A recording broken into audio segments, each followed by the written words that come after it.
And she wanted quotations from poets. I gave him a piece of Wordsworth. He was thrilled to bits by that. Ken, I think, gave him a bit of Eliot.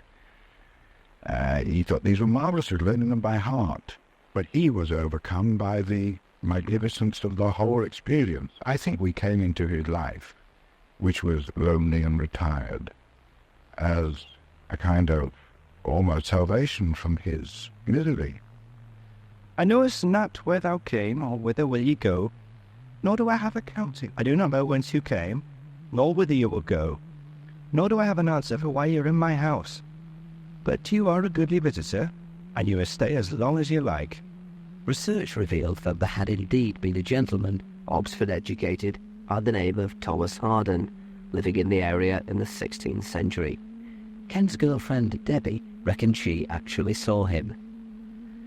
Yeah, this is always causing troubles for me, and I'm not sure what happened, so on. Initially, I started having horrible dreams, and where I was seeing this guy who I eventually thought was just got to be the Thomas that's writing, and yet, well, obviously he's affecting my dreams because all this is going on for his wearing. And he was wearing like I suppose what they call jerkin, and like without sleeves, and sort of dullish yellow trousers, and boots up to the knee, but nothing as I'd imagine a Tudor person to look like. You know, I imagine Tudor person to have stockings and things like that, but nothing like that at all. You spent quite a lot of time with him in these dreams. It never seemed to last much longer in my time as being about 10 minutes, and yet sometimes I felt I was there for a few hours. It was very strange. Time didn't seem to run as normal. I could no way relate myself to Dodleston 1984. There's no way, because even the landscape looked difficult. It's funny how flowers and hedges and trees make something so different. You know, the landscape, we think hill looks like a hill, but it doesn't. What's on it seems to make a lot of difference. And there's lots of flowers, little flowers, and that was the first striking thing. Lots of different colours as well, lots of variety of flowers. The grass was a different sort of green. It wasn't very, very bright green that you get now. It was sort of a dullish green. Nothing was uniform. There was hedges were in clumps. There was no sort of long hedges. You just get hedges here and there. And trees, again in clumps. Did it seem like a nicer place to live? Far nicer, yeah. I mean, the air, I don't know whether it was the air seemed much lighter and fresher. So how would you describe the kind of state you were in? I mean, were you actually asleep, or were you just sort of daydreaming or in a trance? Initially, I thought that I was dreaming. I don't like the idea of calling it the trance, but I suppose it was similar, but not really dreaming. These images came into my head. I wasn't sort of feeling about for them. An altered state of consciousness, I suppose. Very relaxed, but not quite asleep. And you couldn't do this, Ken? I didn't want to at the time because I thought it was very silly. You know, it teaches what you about that. I think that you can have out-of-body experiences in another time, which is in fact what Debbie's trying to describe. I had once because Thomas said, "Why don't you come and see me?" So I thought, why don't turn out an invitation for a meal? It should for me. But I tried, but I chickened out. Were you actually in this room when you were talking to Thomas? Yeah, well, I never went anywhere physically. I remained, in fact, on this very couch, just here. Sometimes lying, sometimes sitting. And was there a room here then? Were you in exactly the same place? I don't know. I couldn't work out any sort of bearing at all for where I was. I presume that where I was in this house when I went to sleep was where I appeared in Head House, but that was in his fireplace. But I don't know. I can't play that. Back in the 16th century, of course, when witchcraft was still basically a capital offence, communicating with people from another time was not likely to endear you to those in authority, and Thomas fell foul of the local sheriff. Only Ken, it seemed, could save him by talking to this petty Tudor bureaucrat through the leams and issuing dire threats to his immortal soul. unfortunately, he told somebody about it, and their reaction from the night was to think, well, this is a great power that we can use. So they chucked him in jail, really, so they could get a grip on these wonderful things that were happening. They didn't know, because we couldn't offer anything. And you sprung him in a way, didn't you? We sprung him because we threatened the sheriff. The sheriff said, well, tell us all these things, and we know you. A phantasm of great powers, he says. I said, Ida Lucas, as we're calling him now, shows up pretty quickly. We have your soulmate. We were just bluffing, of course, but it seemed to work. He said, I'll probably get him in a few hours, soon around. Now, there are only two ways of looking at all of this. Either it's one of the most remarkable ghost stories of all time, or it's the result of a fiendishly clever conspiracy by Ken, Debbie, and the English teacher Peter Trinder to concoct a supernatural saga so bizarre and so high-tech that it makes the Amityville Horror look like the country diary of an Edwardian lady. Ken's book on the Thomas affair, The Vertebral Plane, is compelling, occasionally moving, and very nicely written, where most books of its type are lurid and semi-literate. And of course doesn't mean a thing, but the documented evidence is uncannily convincing. The important thing, and Peter Trinder always mentioned this, is that it's the language which shows that there's a real mystery here that needs to be resolved, because the language is so good. And on the other hand, if Peter Trinder was involved in the conspiracy, then he would know how to manufacture the language. I mean, in fact, he does, and he didn't. I'm sure now, after all the research and I did with the language, that nobody can prove this. It could not have been written. The Society decided the research would got them involved straight away, because we thought, well, this needs sorting out. And it was they left 10 questions on the computer, on the screen, not saved to disk or anything like that. And they had us watched, and they left it on the screen for 35 minutes. They rubbed it off. They never told us the questions, and they said, when you get something, let us know.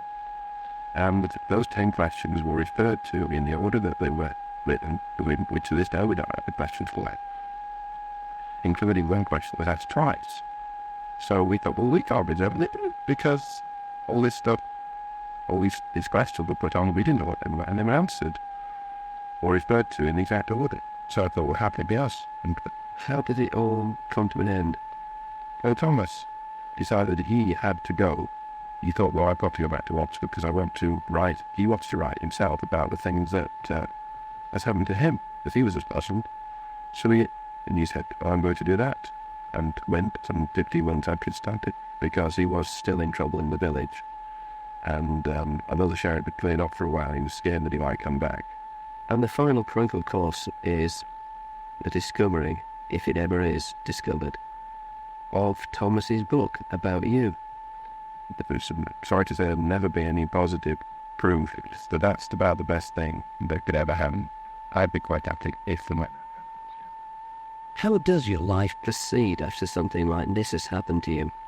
You could try and forget about it and hope it isn't going to damage your credibility for the rest of your days. Or like Ken Webster, you could accept the challenge. Ken now devotes much of his time to trying to explain scientifically what happened to him. Having had what many people would think of as a ghost in this house, I mean, the kids come past and say, oh, that house is haunted. I thought I'd better look a bit more deeply at the people's conceptions of what a ghost is and how they relate to particular places. Well, some places do seem prone to a whole variety of phenomena, so it can't be linked just to ghosts. It includes things which we call poltergeist, or it includes strange feelings or apprehensions, or even some people link it to the ghostly lights or ghost light coming in that sort of way. But try to move all these things together, we have to find a sort of common root for them all, probably, because a long time ago people suggested that the best explanation is usually the simplest one. So let's go for a simple one that encompasses all these. So we did a lot more reading around, and we came across David Bohm, a physicist and philosopher, who said that the vast universe we can't see, but it's missing, in the sense that the visible universe depends upon a vast larger, which calls the vacuum state or the virtual state, which is really information bit in constant flux, and what we see is real emerges from that. So what we came down to in a very simple way was the idea that if in particular places this flux or variation in information is changed, what emerges can also be rather different than you would expect in one circumstance. Or determines whether you can see ghosts in a particular place. It is two things really. It appears to me certain sorts of people, certain sort of places. I'll try and explain that a little bit. If we imagine that you've got somebody in front of a television set who's never ever been to a television set before, and they see all these things happening on the television set, and you ask them where are the people that you see on the television set, they say, well, they're in the TV, aren't they? They're there. And so, which would be a logical assumption, but we know that what happens on the TV set depends on something deeper or further removed from the television set. In other words, the signal which is coming through. Now, if you had interference in that signal, you get different images on the TV set. Because when we get what we think of an atmospheric or interference, when it's very hot, sometimes we get a different station. Yeah. Or what happens coming over the top of the one we're up to, you get a different station. Or when somebody in the TV station makes a mistake, you're watching cricket and you suddenly get the newscaster for 1 second and you think, what's going on? I mean, have you had any sort of psychic experiences before all this started? No, I wouldn't. If there's a type of person to psychic can say that I'm not. I don't need to see. I can't experience anything like this at all. We just had to live that period and that was it. Now, if the world appears to operate a bit like that, where what we see depends on something we don't see, if there is some interference in that process, we're going to get a different outcome temporarily, because remember, on the TV station, they change their mind. Remember that they don't want the newscaster and get back to cricket. I'm confused. You're confused. Don't worry. Ken admits there's a long way to go. If in experiencing poltergeist phenomena, Debbie isn't of the signal she would normally receive because of a change in the atmospheric conditions or some problem at the transmitting end, it only prompts the answer of the question, who exactly is doing the transmitting? They might as well ask, is there a God? For Ken Webster, the search goes on. The computer's in another room now. Thomas shows no sign of wanting to get back in touch. But at least for Ken, the threshold was being crossed. After what's happened to him, he reckons the more commonplace supernatural occurrences, what you might call the Mickey Mouse poltergeist phenomena, are not likely to keep him awake anymore. So if something suddenly were to happen, like... Look, poltergeist, no explanation at all. Are you scared? Not anymore, no. In fact, I'm quite happy with things like poltergeist and stuff now, as I never was before. I don't dismiss them. I think I might. It's the war of them. Okay, it's the dead of night. You're alone in bed. A white shape manifests itself, comes through the wall, and bounces toward the bed.